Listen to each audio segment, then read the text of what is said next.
Alors là, c'est juste un exercice d'application pour faire le calcul. Il n'y a rien de spécial.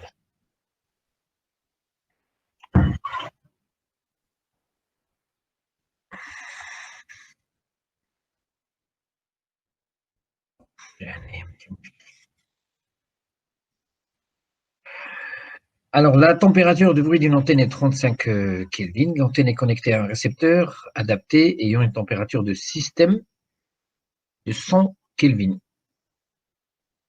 Alors, calculer la densité en entrée. D'accord. Calculer la puissance de bruit pour une bande passante. C'est juste une application numérique. Il n'y a rien de spécial, juste pour savoir un petit peu comment on va calculer les choses. Alors, normalement, vous avez une antenne et vous avez un récepteur. Bon, un récepteur qui a une température de système. Ça veut dire que toutes les contributions de bruit, on les a calculées, on les a ramenées à l'entrée ici. C'est la température du système.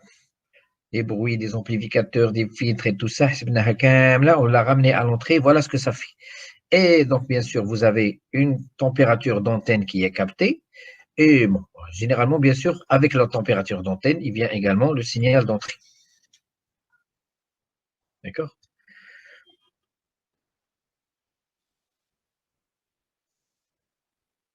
Alors, on veut calculer bon, la température globale vue par ce récepteur, ça sera la somme des deux, c'est-à-dire la température du récepteur. D'accord? Et la température du système, c'est la somme des deux. C'est ce que voit ici, il voit deux températures de bruit, température de l'antenne plus la température du récepteur. Alors, on fait un plus parce qu'on a déjà dit que les bruits traités ici, ce sont des types additifs. Additive White Noise, AWGN. Additive White Gaussian Noise. D'accord? Additif et additif, on peut les ajouter. Parce qu'il n'y a aucune corrélation entre l'un et l'autre. On peut ajouter leur puissance. Voilà la température du système. Et par conséquent, alors pour le petit a, la densité de bruit, densité spectrale de bruit, ça veut dire c'est la puissance du bruit par rapport à une bande passante normalisée de 1 Hz. Donc non, N0, c'est ce qu'on appelle N0, c'est une densité, normalement c'est N sur la bande passante égale à 4T. Et ça, ce sont des watts par Hertz. Alors là, il suffit de faire, donc c'est K fois T système ici, K fois 1 est égal à 1, si A est égal à N0 égale à K fois TE, T dans l'antenne plus T du récepteur. Il suffit de faire le calcul, on trouve que N0 est égal à 1,86 10 puissance moins 21 watts par Hertz. Et que si on veut vraiment la puissance captée, ben, c'est tout simplement N qui est égal à N0 fois la bande passante. Alors, la bande passante qui fait ici 36 MHz. Apparemment, notre récepteur, c'est comme pour les récepteurs satellites, ils ont une bande passante B est égale à 36 MHz. Donc, il suffit de multiplier par 36 MHz ou bien ajouter si on est en travail en décibels. Et ça fait 6,7 10 puissance moins 14 watts, qui est égal à moins 101,7 dBm. Voilà, ça veut dire ça. Ça, c'est la puissance de bruit que l'on va collecter. Eh ben, ça veut dire que tout simplement, il faut s'assurer que ce SI, il doit être au moins 10 fois plus grand que la puissance de bruit que l'on a ici, pour s'assurer que le système fonctionne bien. Exemple,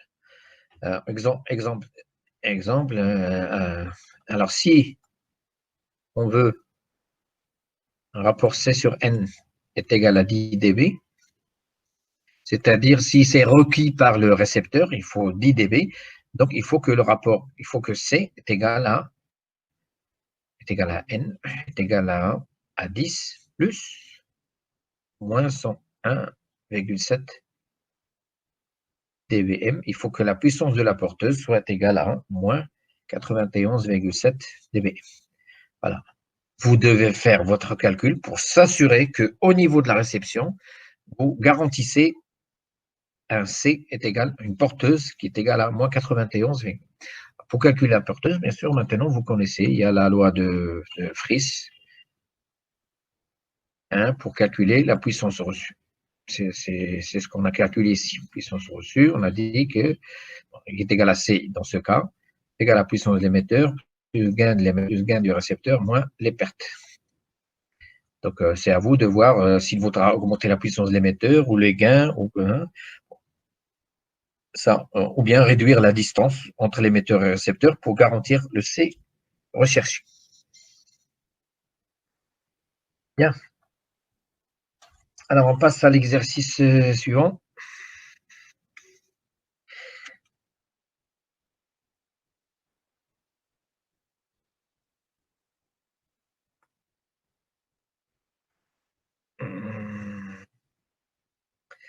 Voilà, on a deux configurations de récepteurs.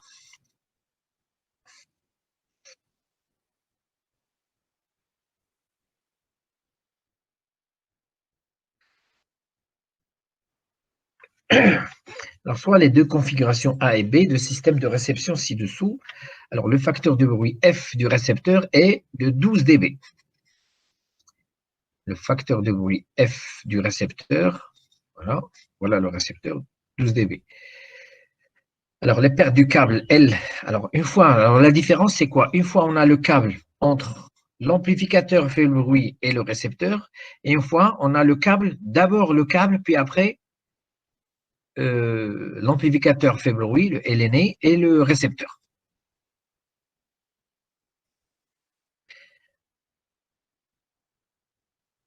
Alors, on a le gain, la température de bruit du récepteur, TE1, la température de bruit de l'antenne, c'est 35.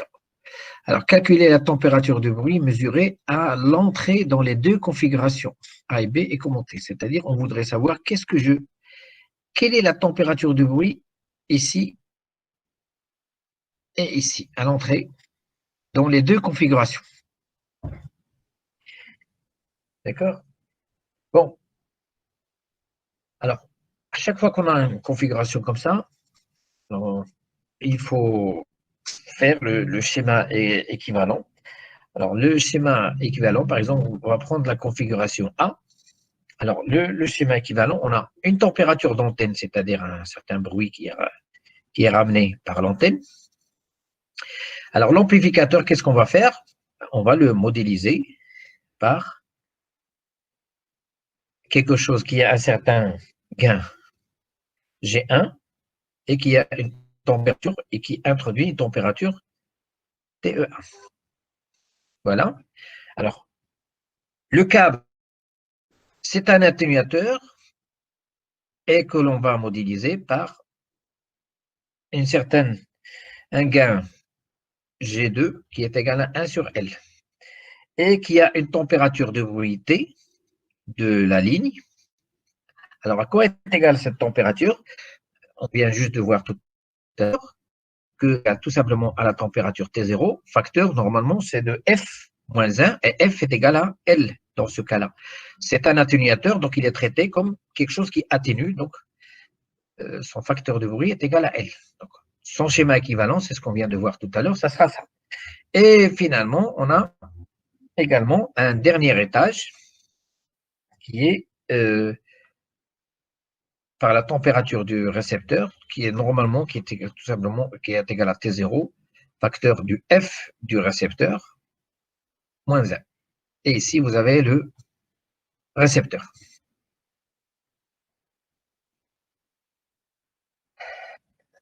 D'accord?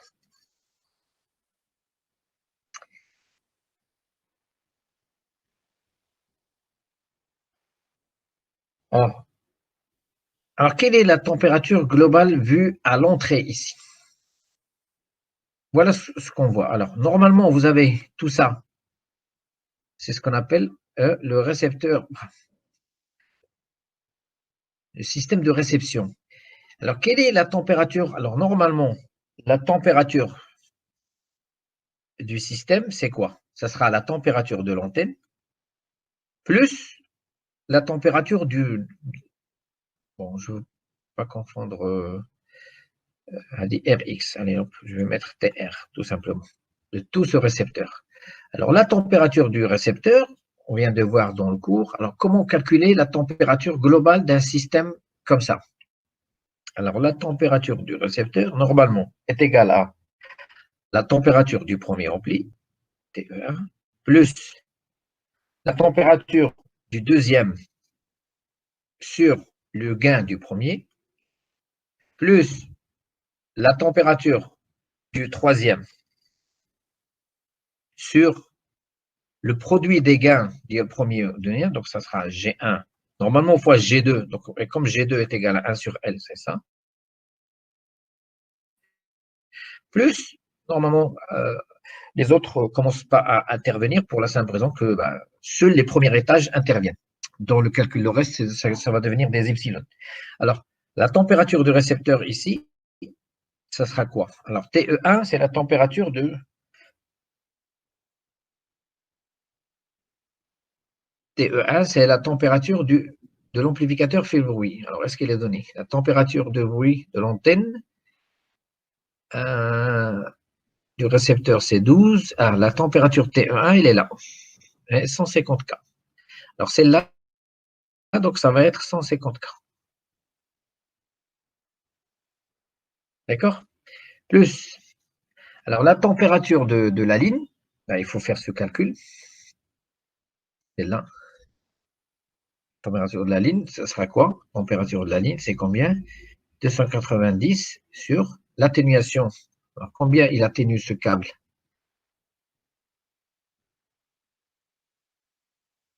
5 décibels, donc il faut faire ça en ligne 5 sur 10, moins 1. Donc la température de bruit apportée par le câble est égale à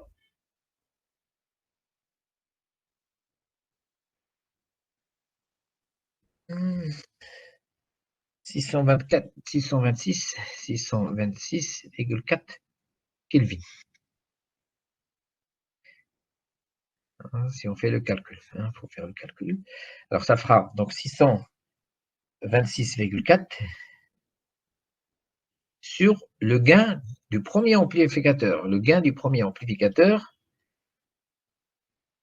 alors le premier amplificateur, on a dit, il a un gain de 50 décibels. Alors ici, je vais remplacer par 10 à la puissance 5, parce que c'est une relation avec des gains en linéaire. Plus, alors la température de bruit du récepteur. Bon, température de bruit du récepteur, il faut faire le calcul ici, ça fera 290 fois le facteur de bruit du récepteur, il est donné. Facteur de bruit, c'est 12 dB. Donc ici, ça va être 10 à la puissance 12 sur 10, moins 1. Donc la température du bruit du récepteur, si on fait le calcul, ça fait 4306 Kelvin. Donc ici, on va ajouter 4306 Kelvin. Et ici, 10 à la puissance 5 fois 1 sur l'atténuation, c'est combien? Ça ne vient plus, 5 décibels. 10 à la puissance, bon, 5 sur 10.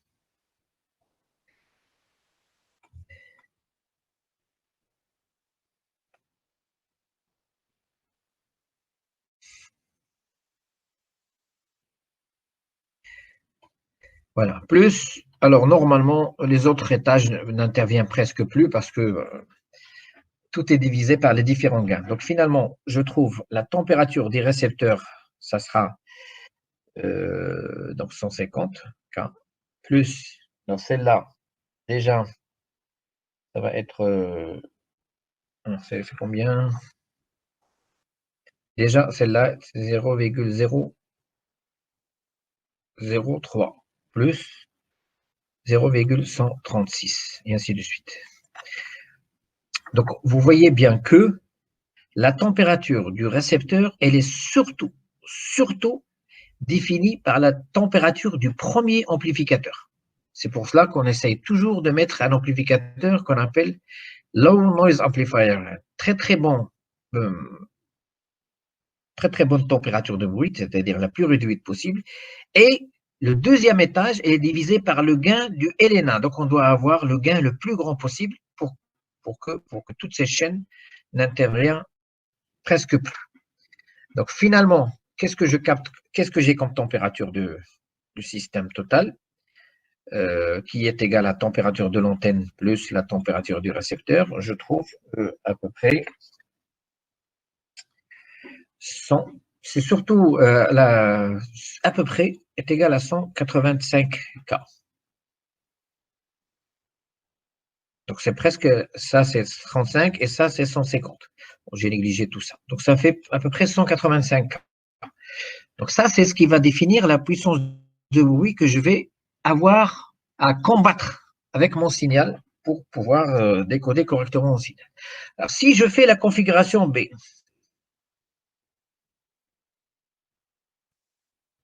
configuration B c'est quoi? Regardez, configuration B, je commence d'abord par le câble et puis après je mets le LNA. D'accord? Alors on fait le schéma équivalent du système. Donc ça c'est votre antenne. On commence par le câble. Le câble, il a une atténuation 1 sur L, il a une température de L. D'accord? Puis après, on trouve la température TE1 avec un gain G. Puis après, on trouve la température du récepteur. Et ici, vous avez le récepteur. Ici, bien sûr, on a TA. Alors, la température globale, je ne vais pas refaire tous les calculs. Donc, la température du système global, normalement, c'est TA plus la température des récepteurs. Alors, la température des récepteurs, ça commence par quoi? Par TL plus la température du deuxième sur le gain de celle-là. Or, le gain de celle-là, c'est 1 sur L, plus la température du troisième sur le produit des gains des deux. 1 sur L fois G. D'accord? Plus, normalement, ça n'intervient plus. Alors, ça fait combien ça? Alors, la température du système dans ce cas-là, donc la configuration 2, l'antenne, ça va être toujours 35 kg. Alors, la température de la ligne, regardez, on l'a calculé ici, la température de la ligne, 626 K. Alors, 626 K plus, alors bien sûr, ça c'est des K, alors plus la température TE1. Alors, TE1, c'est combien? Donc, TE1, c'est 150 K. Une seconde, s'il vous plaît.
Bien.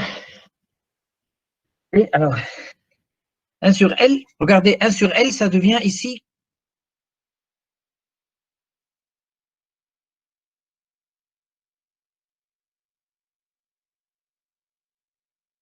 qu'on va multiplier. Ça devient 10 puissance 5. Le L va monter 10 à la puissance 5 sur 10. Et la température du récepteur, on a dit, on l'a calculé ici, qui fait, voilà, 4306.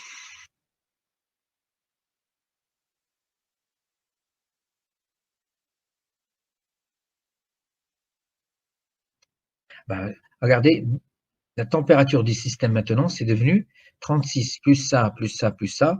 On est arrivé de 1136 grammes. 1136. Vous voyez bien la différence entre ce récepteur qui a cette température de bruit et celui-là qui a 185 grammes. Ça vous dit directement comment organiser votre récepteur. C'est pas du tout la même chose de mettre d'abord un câble, puis après un amplificateur, que de mettre d'abord l'amplificateur et puis le câble. La sensibilité va changer complètement entre ces deux récepteurs, alors que vous pourriez vous dire, bon, c'est la même chose, un ampli câble ou bien câble ampli, c'est la même chose. D'un point de vue gain du signal, c'est la même chose. Mais d'un point de vue bruit collecté, c'est pas du tout la même chose. D'accord? C'est pour cela que je vous avais dit dans le cours qu'avant, quand on avait des antennes sur les toits,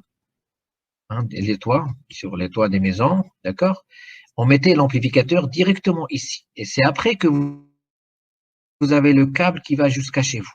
Hein. D'abord l'amplificateur et l'aîné, d'accord, puis après le câble.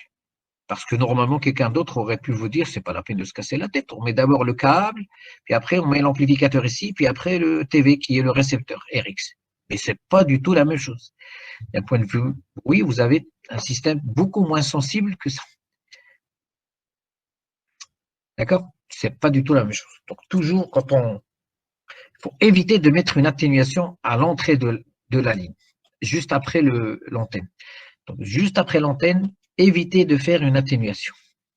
D'abord, sauvez le signal, puis après, vous mettez ce que vous voulez, parce que la température du système va être surtout déterminée par la température du premier amplificateur. Les autres, j'interviens beaucoup moins. D'accord? Et c'est ce qui va vous expliquer, si jamais vous faites le TP, vous allez comprendre ça. Si jamais vous allez faire le TP, regardez ici. Ici, regardez, ça, c'est un système de réception. Mais regardez ici, il commence directement par un atténuateur. Alors, dans une des questions, dans la fin de question sur l'analyseur de spectre, on vous dit quelle est la sensibilité ou bien le signal minimal que peut détecter cet analyseur de spectre. Eh bien, quelle configuration il faut mettre? Eh bien, vous allez voir que la réponse est là. Hein. Il faut éviter de garder l'atténuateur en ligne. Si vous allez avoir de mauvais résultats. Vous allez me dire, voilà, il ne peut voir que moins 60 ou moins 70 dBm. C'est pas vrai, c'est parce que vous avez gardé l'atténuateur. Et si vous gardez l'atténuateur, la chaîne de réception, il aura beaucoup plus de bruit. Et vous allez croire qu'il n'est pas sensible, mais en fait, c'est pas qu'il n'est pas sensible, c'est que vous avez gardé l'atténuation à l'entrée de la ligne. Bon. Alors, on passe à l'exercice suivant. C'est quoi l'exercice suivant? Ah ben, il ne reste pas beaucoup, ça va. Alors, on a... Alors, je vais prendre comme ça, c'est pas grave. Hop, on va prendre les choses comme ça. Bon, il n'y a rien de... Je pense que c'est presque la même...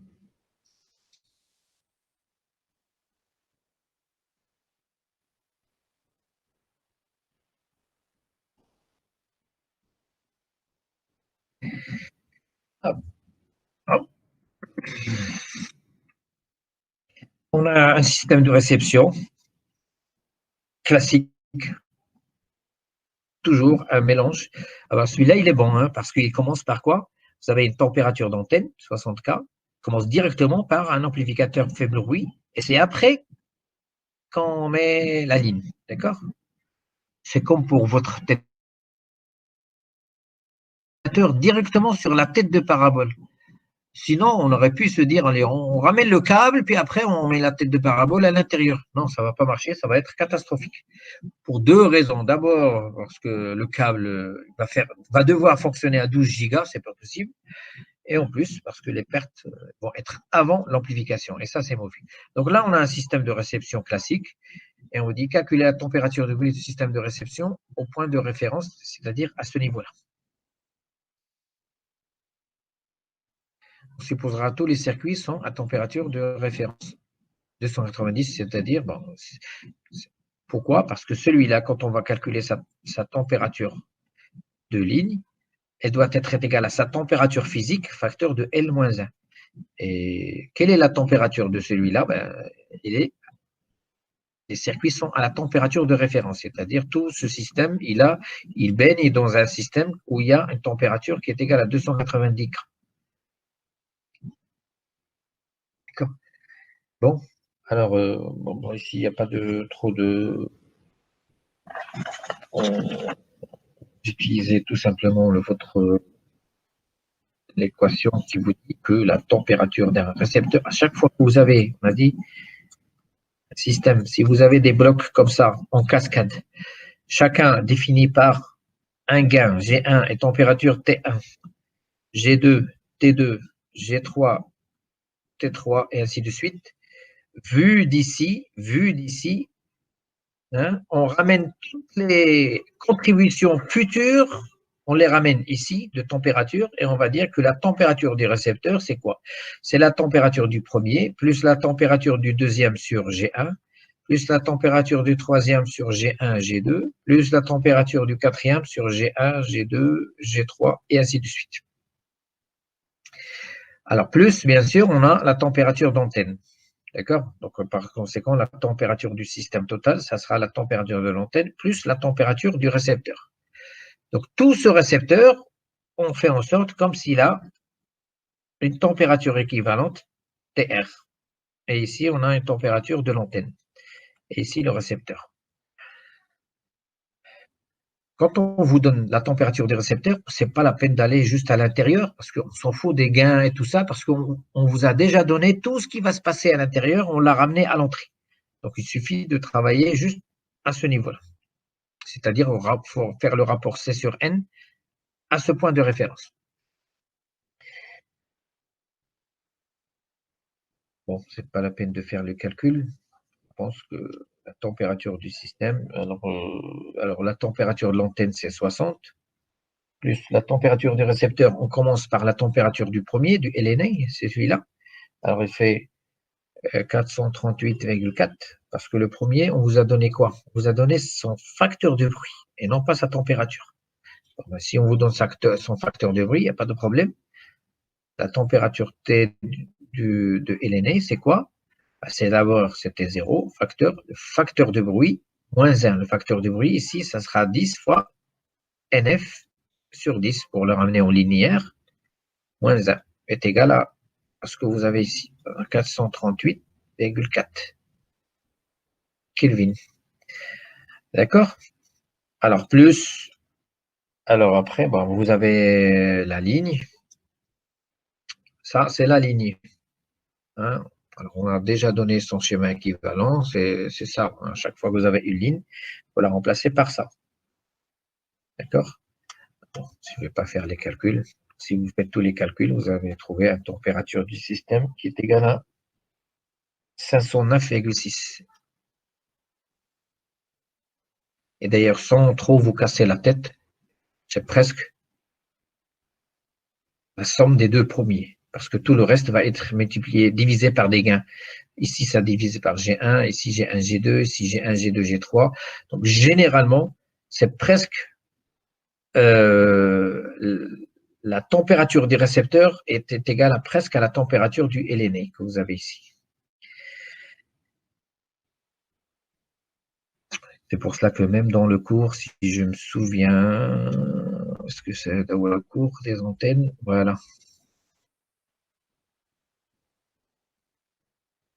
Ici. Voilà. Ici. Regardez. كاينه واحده اخرى avec bruit. Cherche واحده sans bruit.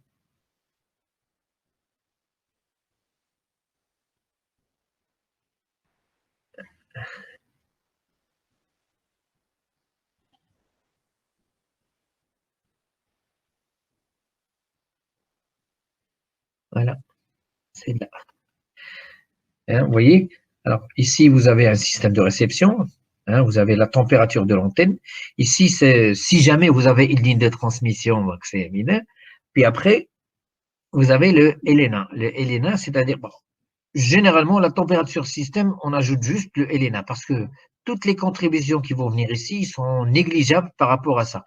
C'est pour cela qu'ici, on s'est arrêté à plus T Helena. On n'a pas ajouté les autres parce qu'ils vont être divisés par les gains. Le gain d'abord du Helena plus les gains. Et généralement, le gain du Helena, il est trop grand. Ça veut dire que toutes les contributions futures vont être minimes. Voilà, on passe à la question, l'exercice suivant. Alors, pourquoi on calcule ces bruits? Ben, je ne vais pas le redire une fois. On calcule ces bruits pour savoir si la liaison va être fonctionnelle ou pas. Hein. Il faut calculer. Parce que ça ne sert à rien de calculer la puissance reçue toute seule. Ça n'a aucun sens. Hein. Vous utilisez la relation de Friis, vous calculez puissance reçue, les pertes et tout ça. Et alors, cette puissance, est-ce qu'elle a un sens ou pas? Non. Si on ne la compare pas au bruit, elle n'a aucun sens. Il faut la comparer au bruit. C'est ce qui va décider, c'est ce qui va définir est-ce qu'on va pouvoir décoder le signal ou pas. C'est pour ça qu'il faut calculer également le bruit.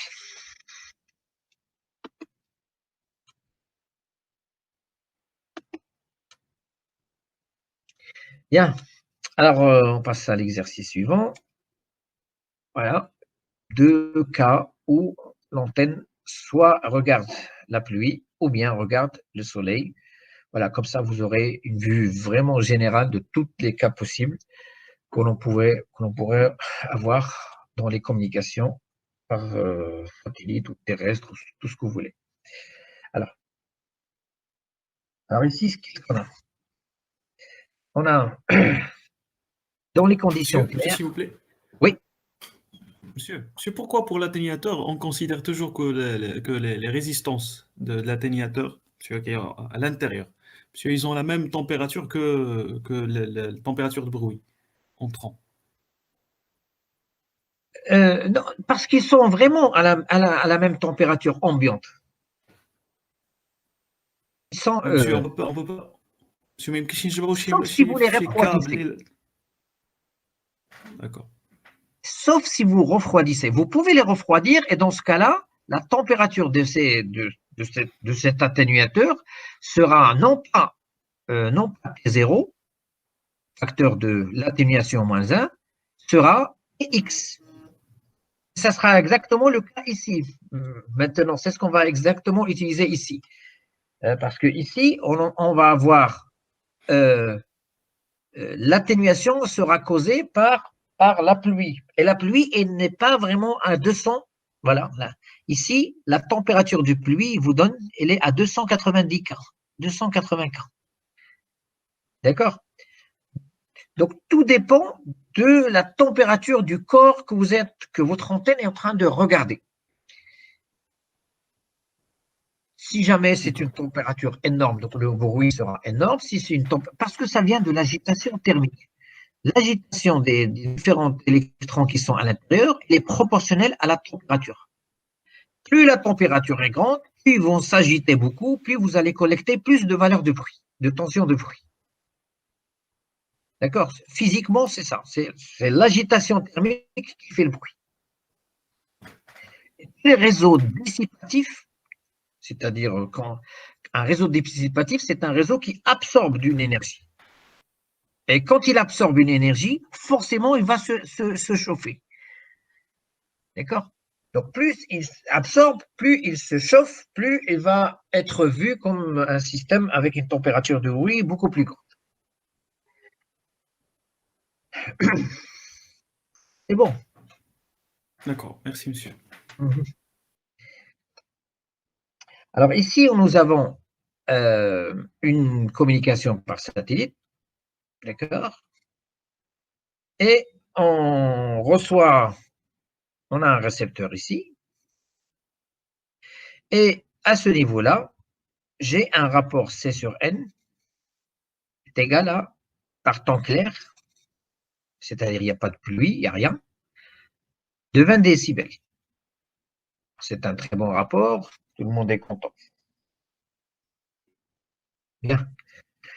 Alors, je capte normalement ici une température d'antenne et le récepteur, sa température de bruit ramenée à l'entrée est donnée par TR.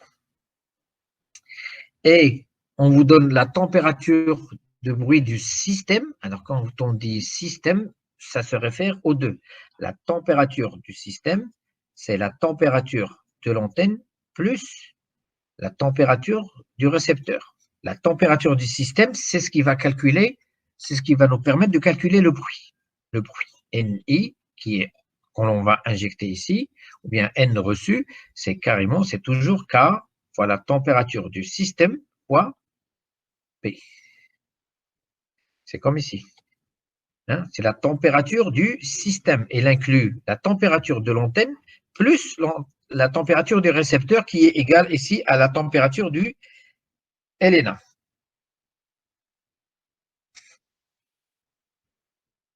D'accord? Voilà. Alors ça, c'est par temps clair.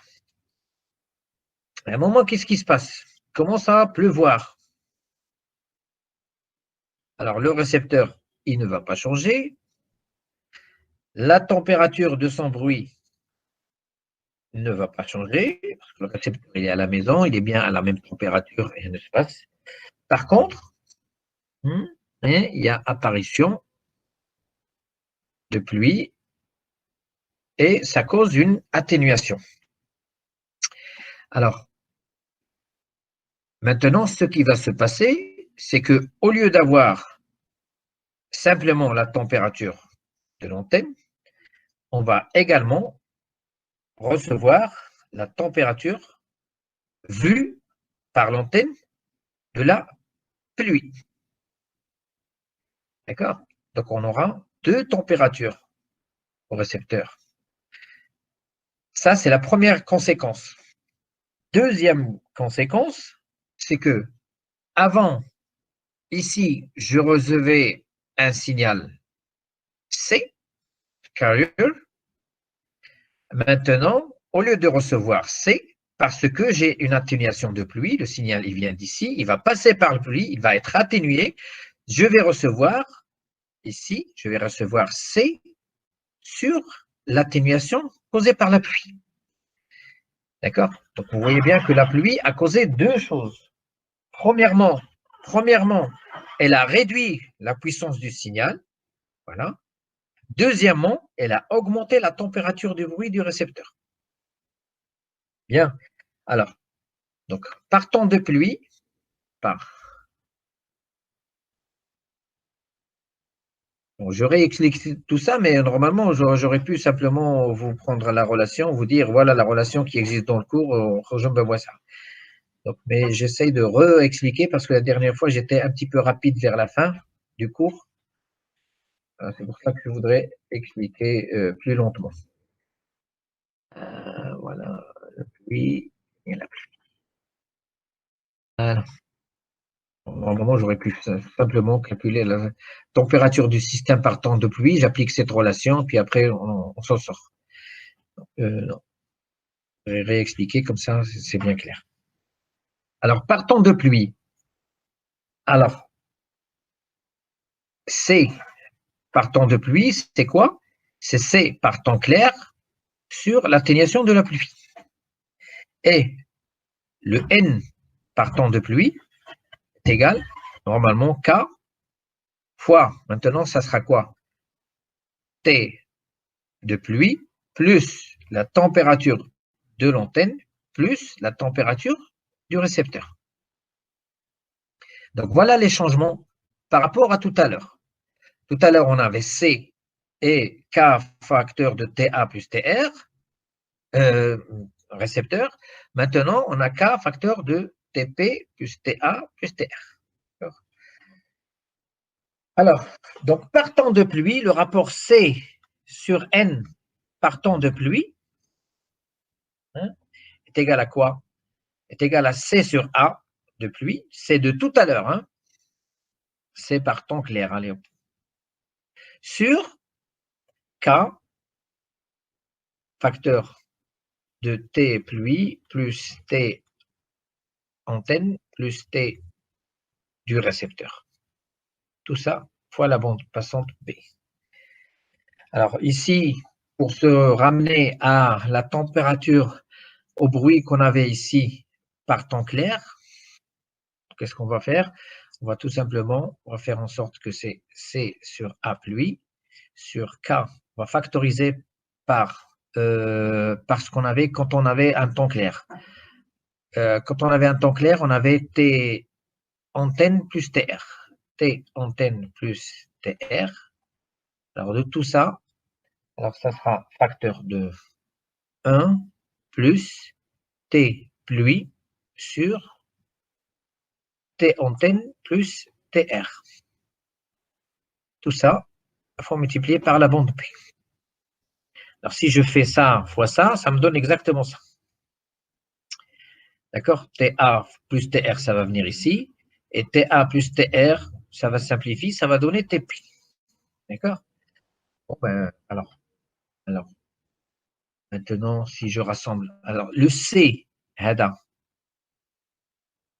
sur Hada, avec le B, ça me donne le rapport C sur N par temps clair. C'est ce qu'on avait tout à l'heure. Hein.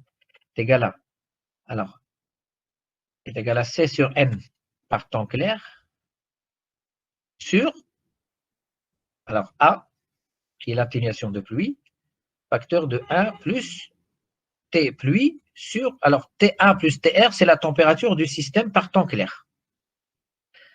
Voilà. Alors, voilà la dégradation du rapport C sur N entre le temps clair et par temps de pluie. Donc, alors en décibels, donc ça va être C sur N. Alors, si je mets des crochets, ça veut dire c'est en décibels par temps de pluie. C'est égal à C sur N par temps clair, moins, alors parce que je vais monter ça en haut, moins 10 fois le log de A, qui est l'atténuation de pluie, moins 10 fois le log de 1 plus la température de pluie sur la température du système. Voilà, bon, c'est la relation qu'on a dans le cours. Hein. Si vous regardez ici, hop, c'est celle-là. Le rapport C sur N par temps de pluie, c'est le rapport C sur N par temps clair, moins, alors, atténuation, ça c'est l'atténuation en fait causée par la porteuse, et ça, c'est l'augmentation du bruit qui est causée par l'atténuation de pluie. Alors là, il suffit de faire le calcul. Alors, le rapport C sur N par temps de pluie est égal à C sur N par temps clair, c'était combien ça? C'était 20. Moins, alors 10 fois log de A, c'est l'atténuation de pluie. Alors, l'atténuation de pluie, on nous a donné ici, essayons de regarder ça.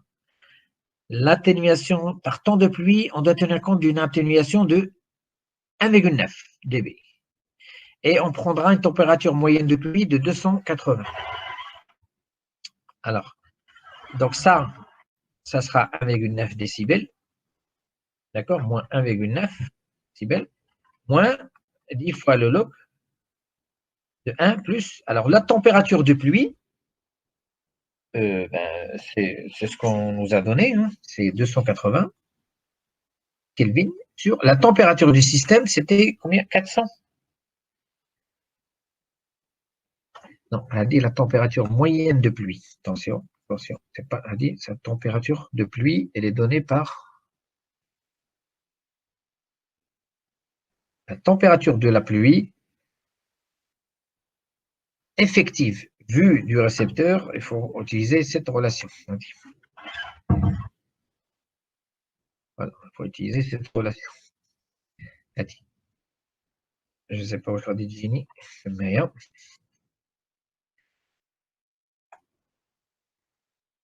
On regarde les équations. On regarde les équations.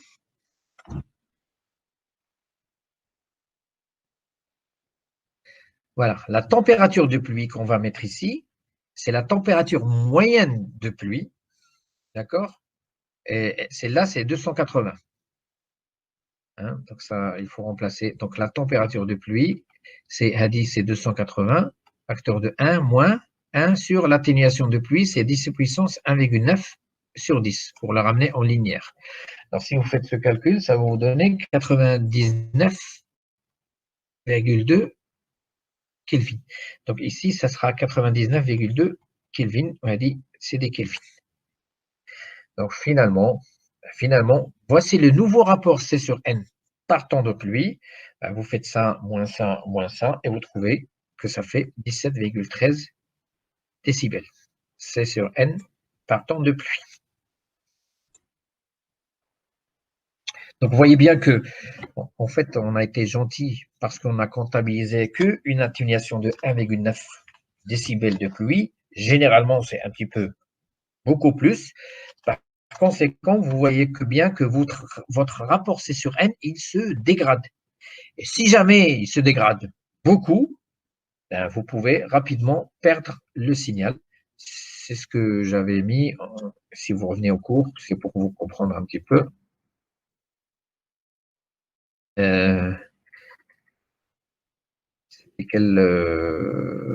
C'était pour les qualités de réception.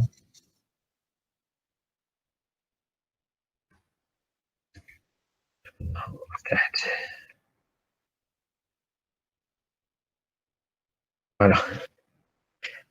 Voilà. Alors, si votre système il a un bon rapport signal sur bruit, c'est bien. Quand il commence à pleuvoir, alors on va faire ça. Vous avez un rapport signal sur bruit ou bien sur une densité de puissance, c'est pas grave, c'est la même chose. Voilà, votre système fonctionne. Il commence à pleuvoir, il va se dégrader. Il se dégrade. Si il se dégrade juste un tout petit peu, ben, tant mieux. Vous n'allez pas perdre le signal. S'il pleut beaucoup, il va se dégrader beaucoup plus. D'accord. Alors, si vous aviez vraiment, au début, quand vous avez conçu votre système, vous aviez un très très bon rapport signal sur bruit, même après dégradation de pluie, regardez, vous ne tombez pas en dessous de la marge minimum nécessaire pour que votre récepteur fonctionne. Mais au départ, vous deviez avoir une marge vraiment énorme. Une marge énorme, c'est-à-dire que vous avez un système qui coûte beaucoup plus cher, hein, parce qu'il faut utiliser des paraboles énormes. Là, il n'y a pas 1000 façons d'améliorer la réception que d'augmenter la taille de la parabole de réception. Et ça coûte beaucoup plus cher. Plus vous augmentez la taille de la parabole, plus le coût il augmente énormément et presque exponentiel.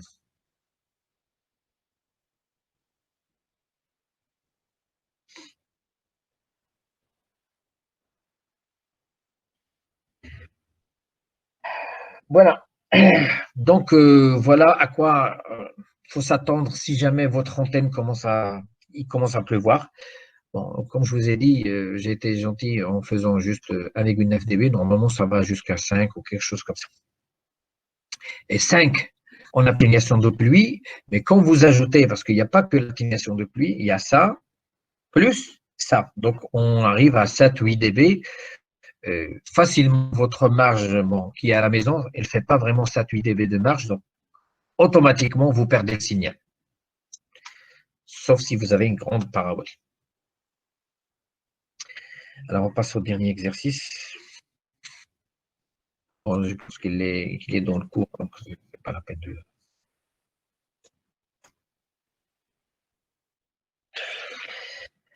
Alors ici, maintenant, au lieu de regarder la pluie, on va regarder le soleil.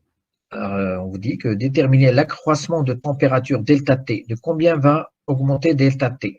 La température du système d'une antenne, c'est-à-dire vous avez une antenne qui normalement regarde TA, et si jamais il y a il commence à regarder le soleil, il va regarder TA plus delta T.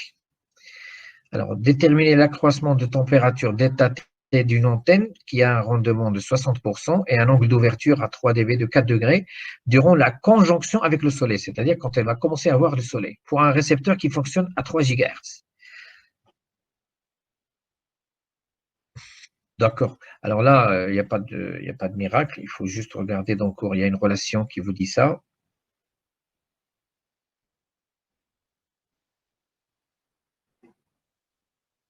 Voilà. Alors, lors d'une conjonction, parce que j'avais sauté ma partielle pendant le cours, alors c'est pour ça que j'en parle tout de suite. Alors, lors d'une conjonction avec le soleil, la température de l'antenne augmente de delta T. Elle est donnée par cette relation, tout simplement. Alors, delta T, c'est P fois rendement fois température du système fois du soleil, non pas du système, fois D au carré. Alors, TS, c'est la température du soleil. Elle est donnée par cette relation-là.